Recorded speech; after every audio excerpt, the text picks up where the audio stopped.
சீரியல்களின் full எபிசோடுகளை Sun டிவியில் ஒளிபரப்பான உடனே எக்ஸ்க்ளூசிவாக சன் நெக்ஸ்டில் மட்டும் ஃப்ரீயா பாருங்கள்.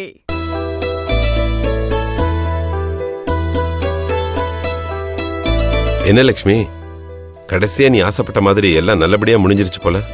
ஆமாங்க, நான் வேண்டாத கடவுள் இல்ல.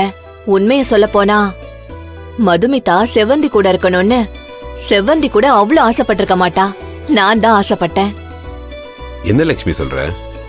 ஆமாங்க, வேற என்ன? மதுமிதா இந்த வீட்ல இருந்தா அக்கா குழந்தைய வளர்க்கறேன், அக்கா குழந்தைய படிக்க வைக்கிறேன், அக்கா குழந்தைக்கு கல்யாணம் பண்ணி வைக்கிறேன்னு சொல்லி இவ குழந்தைய பெத்துக்காம இருப்பா. இவ சொல்றதுக்கு நம்ம பையனும் மண்டைய ஆட்டிட்டு இருப்பான். கடைசி வரைக்கும் இந்த வீட்ல நம்ம ஒரு பேரனையோ பேத்தியையோ பார்க்க முடியாம போயிருங்க. இந்த ஒரு கிட்னிய வச்சுக்கிட்டு நான் இன்னும் எத்தனை காலத்துக்கு உயிரோட இருப்பேன்னு யாருக்குங்க தெரியும்? கடவுள் நல்ல வேலையா பார்த்து மதுமிதாவ செவந்தி கூட அனுப்பி வச்சிட்டாரு. அந்த ஜட்ஜுக்கு கோடி புண்ணியம். அவங்க குடும்பம் காலத்துக்கும் நல்லா இருக்கட்டும்ங்க. விடு லட்சுமி, ஏதோ கோவத்துல மாத்தி மாத்தி பண்ணிக்கிட்டாங்க. இதுக்கப்புறமா எல்லாம் சரியா போயிடும் பாரு. கலங்கின குட்டையில தான் மீன் பிடிக்க முடியும்னு சொல்லுவாங்க.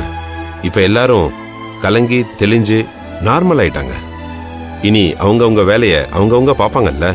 ஆமாங்க, நம்ம எல்லாரும் ஊருக்கு கிளம்பி போயிட்டோம்னா இவங்க 2 பேரும் அங்க இருந்தாங்கன்னா எல்லாத்தையும் மறந்துருவாங்க. 1 மாசம் 2 மாசம் மதுமிதாவை நினைச்சுக்கிட்டு இருப்பா.